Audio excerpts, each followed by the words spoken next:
पाकिस्तान जैसा पड़ोसी किसी को भी ना मिले।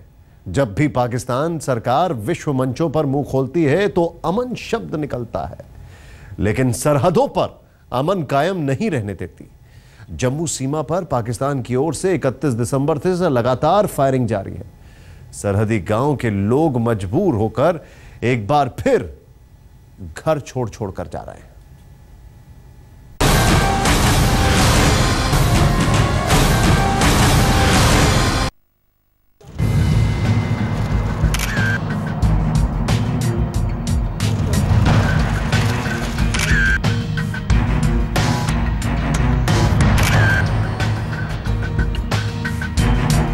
सुनो पाकिस्तान, तुम्हारी तरफ हर बार दोस्ती का हाथ बढ़ाया गया और तुमने एक चौड़ी मुस्कान के साथ उस हाथ को थाम भी लिया, लेकिन तुम हमेशा आस्तीन के सांप साबित होते हो। जब से हमारी जड़ों से कटकर अपना अलग अस्तित्व बनाया है, तब से तुम्हारे डीएनए में हिंदुस्तान के खिलाफ नफरत है। हमारे दुश्मनों को पालते पोसते हो, हाफिज सईद को राजकीय सम्मान देते हो। तुम्हारा कराची दाऊद इब्राहिम की ऐशगाह है, फिर भी दावे अमन और भाईचारे के। We need to respect each other's rights and sensibilities. Let us not ignore the dividends of peace. तुम विवाद नहीं चाहते, दोस्ती चाहते, तो दोस्ती क्या ऐसी होती है? ये तुम्हारी तरफ से फेंके गए गोले हैं। ये उन पर गिरे हैं जो 16 दिसंबर को पेशावर के गम में पाकिस्तानियों की तरह रोए थे। लेकिन तुम्हारी तरफ से दागी गई गोलियों ने इनके जहन में एक बार फिर तुम्हारे लिए सख्त नफरत पैदा कर दी है। तुम्हारी गोलियों से इनके कलेजे, इनके घर बार सब छलनी। गोले हो रहे हैं, फायरिंग हो रही है, बच्चे हमारे बहुत डर रहे हैं। बहुत बुरी हालत है हमारी, बहुत बुरी हालत है। कल रात की इतनी बुरी हालत है, हमने खाना भी नहीं खाया, हम डर के बाहर ही निकल रहे, पानी पीने नहीं जा रहे हम। यहाँ पे कल से 9:30 बजे का फायरिंग है और काफी बड़ा नुकसान हो रहा है सर। यहाँ पे तो जानवर कई मतलब गाड़ियाँ भी नुकसान है, घरों भी नुकसान हुआ है। बहुत बुरी हाल से हम निकले हैं। रात को 9 बजे पैर खुला था, सुबह तक फायर चलता ही रहा। तो और कितने लोग हैं परिवार वहाँ पर जो भाग रहे हैं? वहाँ परिवार हमारा गांव जो है पूरा ही आ गया है, बाकी गांव सब निकला है, जितने भी गांव हैं सब भाग के आ गए। अब बताओ, इन तस्वीरों को देखने के बाद क्या तुम्हारी तरफ दोस्ती का हाथ बढ़ाना जायज है? तुम हमेशा यही करते हो। जब भी तुम्हारे फौजी सनकते हैं तो सरहद पर बारूद बरसाने लगते हैं। पहले तो चौकियों की तरफ तुम्हारी गोलियां आई, लेकिन अब तुम्हारे हथियारों के रेंज गांवों की तरफ। तुम आंखें मूंद गोलियां दागते हो और रात में सोते बेगुनाहों की आंखें हमेशा के लिए बंद हो जाती। एक साल में 555 बार तुम यही कर चुके हो। फिर रक्षा मंत्री की इस बात को जायज क्यों न मान लिया जाए? Pakistan doesn't like to stay quiet even on the new year day. रात को 12:30 बजे भी फायरिंग चालू कर दी और doesn't seems to learn lessons। तुम पर भी इसी तरह गोलियां बरसाई जाएं जिस तरह तुम हमारे लोगों पर बरसाते हो। तुम्हारी इन गोलियों से हमारे सरहदी गांव मरघट में तब्दील हो रहे हैं और मरघट में कोई जिंदा इंसान रहे तो कैसे, इसलिए बेचारे अपना सब कुछ छोड़कर इन मरघटों से जा रहे हैं। पाकिस्तान की फायरिंग और शेलिंग की वजह से ये बैनगार्ड का गांव है, जहां पर जो अभी भी शेलिंग और फायरिंग चल रही है। ये गांव के जो लोग हैं, आप देख रहे हैं कि इनकी सहायता के लिए कोई नहीं आ रहा है। गांव के लोग अपने आप जो है ट्रैक्टरों को और पर महिलाओं और बच्चों को वहां से शिफ्ट कर रहे हैं। कितनी जो उनको दिक्कत हो रही है और उनके पास सामान भी कुछ नहीं है और कहाँ जा रहे हैं इनको ये नहीं पता कि कम से कम अपने रिश्तेदारों के घरों में या कहीं सेफ जगह गई। हमारे सैनिक लंबे समय तक चुप रहे, लेकिन अपनों को मरते आखिर कब तक देखा जाए? तो फिर जवाबी कार्रवाई भी जरूरी है। 31 दिसंबर की रात से तुम्हारे रेंजर्स लगातार फायरिंग कर रहे थे, सीज फायर का उल्लंघन कर रहे थे। नए साल में उन्होंने 30 बीएसएफ पोस्ट पर गोलीबारी की। ये गोलियां तमाम गांवों पर गिरी हैं। सांबा सेक्टर के मंगूचक, चिलियादिया, रेगन, चहल, रामगढ़, मालूचक और कठुआ सेक्टर में पट्टी, पांसर, बोबियान, चकारा और लच्छीपुरा गांव के लोग तुम्हारी नापाक हरकत के चलते अपने घरों को छोड़कर जाने पर मजबूर हैं। जिन गांवों में चहल पहल होती थी वो सूने पड़े हैं। हमारे सरहदी इलाके के लोगों का जीना तुमने मुहाल कर दिया है। तुम सीज फायर उल्लंघन की शर्तें तोड़ते हो, फिर तुमसे दोस्ती कैसे हो? पाकिस्तान बार बार सीज फायर का वायलेशन क्यों कर रहा है, और जबकि बार बार उसे मात खानी पड़ती है, उसके बावजूद कर रहा है। और जब जब भारत और पाकिस्तान के बीच युद्ध भी हुआ है तो बराबर पाकिस्तान पराजित हुआ है, उसके बावजूद सीज फायर वायलेशन कर रहा है। पाकिस्तान हमारा पड़ोसी देश है। हम अपने हर पड़ोसी के साथ बहुत ही अच्छे रिश्ते चाहते हैं, आज भी चाहते हैं कि हमारे अच्छे रिश्ते। ये भूगोल की मजबूरी है कि हम तुमसे दूर नहीं जा सकते, और ये तुम्हारी बदनीयती है कि तुम नजदीक नहीं आ सकते। इसी तरह के छद्म युद्ध लड़ना तुम्हारी फितरत है। लेकिन अब एक गोली का जवाब 2 गोली से दिया गया तो तिलमिला रहे हो, सीना जोरी पर उतर और गलत बयानी पर उतर आए हो। अगर सरहदों पर इसी तरह बारूद उगलोगे तो बदले में बारूद ही मिलेगा। शुदा पाशा के साथ अश्विनी कुमार, जम्मू, आज तक। एक साल में 555 बार पाकिस्तान ने सीज फायर का उल्लंघन किया। इस बार तो हद ही हो गई। पाकिस्तान ने हमेशा की तरह गोलीबारी में पहल की और आरोप हिंदुस्तान पर लगा दिया। आर्मी तो पाकिस्तान को मुंहतोड़ जवाब दे रही है। अब सरकार ने भी कड़े शब्दों पर पाकिस्तान को जवाब दिया है। लेकिन सवाल यही है कि क्या बोली से गोली रुकेगी?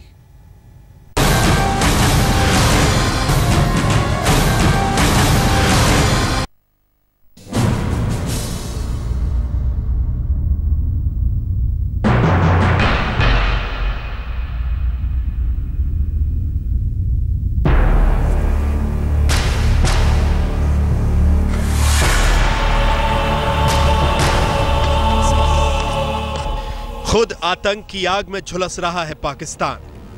लेकिन क्या करें, फितरत ही ऐसी है कि नापाक हरकतों से बाज आता ही नहीं। अपना घर संभल नहीं रहा, पर ज्यादा ध्यान इस बात पर है कि कैसे रात के अंधेरे में पड़ोसी देश भारत की पीठ में छुरा घोंपा जाए। पहले तो पाकिस्तान की सेना और आईएसआई चोरी चोरी आतंकियों के रहनुमा बने रहे, उन्हें भारत के खिलाफ उकसाया, आतंकी हमले में मदद की। लेकिन जब इससे बात नहीं बनी तो खुद बेशर्मी की हद पार करते हुए सीज फायर का उल्लंघन शुरू किया। लगातार पाकिस्तान की तरफ से रात के अंधेरे में नियंत्रण रेखा से सटे भारतीय इलाकों में गोलीबारी की करतूत जारी है, जिसका मुंहतोड़ जवाब हमारे जवानों ने दिया तो पाकिस्तान बिलबिला उठा। आरोप लगाने लगा कि हम तो शांति चाहते हैं, भारत की तरफ से सीज फायर का उल्लंघन किया जा रहा है, हमारे निर्दोष रेंजरों को मौत के घाट उतारा गया है। वाह रे, उल्टा चोर कोतवाल को डांटे। पाकिस्तान की तरफ से इस तरह के आरोपों का भारतीय खेमे से जवाब लाजमी था, और हुआ भी वैसा ही। दिल्ली में डिप्लोमेटिक चैनल से पाकिस्तान को सुनाई गई खरी खरी। सूत्रों के मुताबिक विदेश मंत्री सुषमा स्वराज ने चिट्ठी लिखकर पाकिस्तान को करारा जवाब दिया। पाकिस्तानी प्रधानमंत्री नवाज शरीफ के सलाहकार सरताज अजीज को चिट्ठी लिखकर सुषमा स्वराज ने साफ कर दिया कि सीज फायर का उल्लंघन पाकिस्तान कर रहा है, न कि भारत। भारत बार बार संकेत देता रहा कि अगर पाकिस्तान की ओर से फायरिंग बंद होगी तो जवाबी कार्रवाई भी बंद हो जाएगी। सूत्रों के मुताबिक सुषमा स्वराज ने पाकिस्तान पर 3 गंभीर आरोप लगाए। पहला, पाकिस्तान सीमा पर बड़े और आधुनिक हथियारों का इस्तेमाल कर रहा है। दूसरा, पाकिस्तान लड़ाई के दायरे को बढ़ा रहा है। और तीसरा, रिहायशी इलाके को निशाना बनाया जा रहा है। सूत्रों के मुताबिक विदेश मंत्री सुषमा स्वराज ने पाकिस्तान के इस आरोप को खारिज कर दिया, जिसमें 2 पाक रेंजरों की हत्या की तोहमत मढ़ी गई थी। सरताज अजीज ने आरोप लगाया था कि भारत ने अंतर्राष्ट्रीय सीमा पर बैठक के लिए बुलाने के बाद 2 पाकिस्तानी रेंजरों को मार दिया। सुषमा ने साफ किया कि भारतीय पक्ष ने कभी भी सफेद झंडा दिखाकर प्लाटून स्तरीय संपर्क की मांग नहीं की। विदेश मंत्री ने कहा कि भारत हमेशा उस तंत्र का पालन करता रहा है जिससे अंतर्राष्ट्रीय सीमा और नियंत्रण रेखा पर शांति बहाल रहे। हैरानी होती है पाकिस्तान के रवैये पर। एक तो रात के अंधेरे में उसके रेंजर्स गोलियां बरसाते हैं, और दिन के उजाले में पाकिस्तान के हुक्मरान भारत को सीज फायर उल्लंघन का जिम्मेदार ठहराकर बंदर घुड़की देते नजर आते हैं। एक तो चोरी, ऊपर से सीनाजोरी। पहले पाकिस्तान के रक्षा मंत्री इस मुद्रा में दिखे थे, अब सरताज अजीज। हमने पिछले 6-7 माह में कोशिश की है, खुलूस के साथ कोशिश की है कि हमारे हालात उनके साथ जो है बेहतर हो जाएं और इस खित्ते में देर पा अमन कायम हो सके, लेकिन लगता है कि वो ये ज़बान नहीं समझते। मैं समझता हूँ कि ये बात जो है अयां हो गई है कि भारत जो ज़बान समझता है उसी ज़बान में हमें उनसे बात करनी पड़ेगी। सुन रहे हैं आप, जिस पाकिस्तान ने पिछले 1 साल में 555 बार युद्ध विराम का उल्लंघन किया, नए साल में जिसकी नीयत नहीं बदली, सरहद पर रहने वाले हिंदुस्तानियों के लिए खौफ का माहौल बना दिया। अरब सागर में आतंक की नई घिनौनी साजिश रची, वही पाकिस्तान कह रहा है कि भारत को उसकी ही जुबान में जवाब देंगे।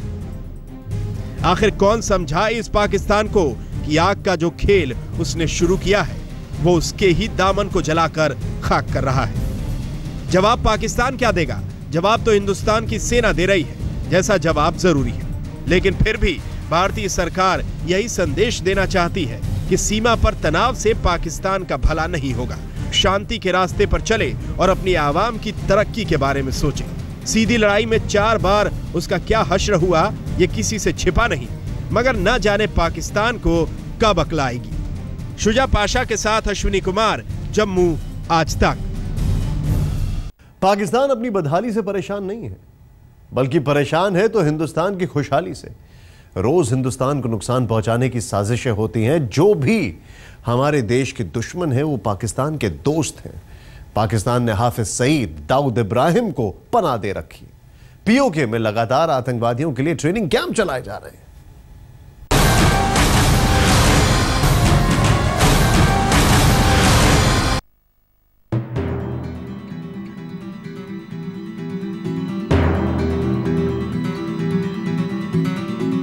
हिंदुस्तान के दुश्मनों का अड्डा है पाकिस्तान। मुंबई हमले का गुनहगार हाफिज सईद और मुंबई धमाकों का गुनहगार दाऊद इब्राहिम दोनों पाकिस्तान में हैं। एक कोटरों में छिपकर भारत के खिलाफ साजिश करता है तो दूसरा खुलेआम भारत के खिलाफ जहर उगलता है। हुकूमत, फौज, अवाम सब एक बात पर इकट्ठे हो जाएं कि इन साजिशों से हमने बदला लेना है और इंडिया जो इस खेल का असल जिम्मेदार है उसे बदला लेना है इंशाअल्लाह। पाकिस्तान गुड और बैड तालिबान करता है। उसी तालिबान ने पेशावर में बच्चों को बेरहमी से मार डाला और आतंकवाद का ये चेहरा, उसका इल्जाम हिंदुस्तान पर मरते हुए घड़ियाली आंसू बहाने पेशावर पहुंच गया। यही हाफिज सईद भारत में आतंकवादियों को भेजने का काम करता है। सरहदों को लांघने के लिए तमाम आतंकी पाकिस्तान अधिकृत कश्मीर में डेरा जमाए हुए हैं, जिसके बारे में सरकार को पूरी जानकारी है। एक तरफ पाकिस्तान अफगानिस्तान से लगी सीमा पर तालिबान के आतंकवादियों के सफाई की बात करता है, तो दूसरी तरफ पाकिस्तान के कब्जे वाले कश्मीर में दहशतगर्दी के 40 से ज्यादा कैंप बदस्तूर जारी हैं और इन कैंपों के पीछे मास्टरमाइंड है आतंकवादी सरगना हाफिज सईद। दरअसल हाफिज सईद ने सीमा पार आतंकवादियों को भेजने की एक खास रणनीति बनाई है, जिसके तहत बर्फबारी के दौरान आतंकवादियों को खास तैयारी के साथ नए रास्तों से जम्मू कश्मीर में भेजा जाएगा। अब तक आतंकी पीर पंजाल के दक्षिण से घुसपैठ करते थे, जिस रास्ते में अड़चने कम हैं। पाक सेना की खुफिया एजेंसी ISI के निर्देश पर अधिकतर आतंकी ट्रेनिंग कैंप भारत के पुंछ जिले के सामने वाले इलाके में बाग, रावलाकोट, कोटली, गुलपुर, आलियाबाद में चल रहे हैं। पुंछ के सामने के 11 इलाकों में 23 के करीब प्रशिक्षण कैंप चल रहे हैं। मनसेहरा में इनकी संख्या 20 के करीब है। बाकी के आतंकी ट्रेनिंग कैंपों के लिए पाक सेना ने मुजफ्फराबाद के इलाकों को चुना है।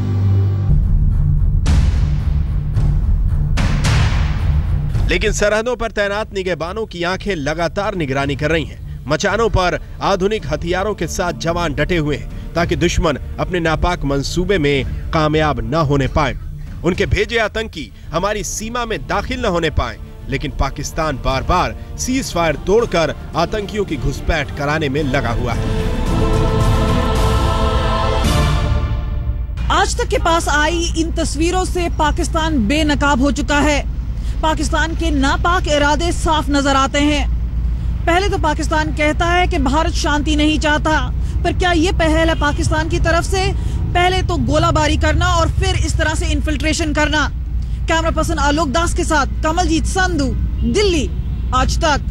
आतंकवाद ने पाकिस्तान के पेशावर में एक नासूर बना दिया, लेकिन उसके बाद भी पाकिस्तान ने सबक नहीं लिया, बराबर आतंकवाद को पाल पोस रहा है। भारत में घुसपैठ करने की फिराक में सीमा पर आतंकी जमा है और पाकिस्तान की सेना उन्हें घुसपैठ कराने के लिए सीज फायर तोड़ रही है। पाकिस्तान के इस कारनामे की सियासतदानों ने भी आलोचना की।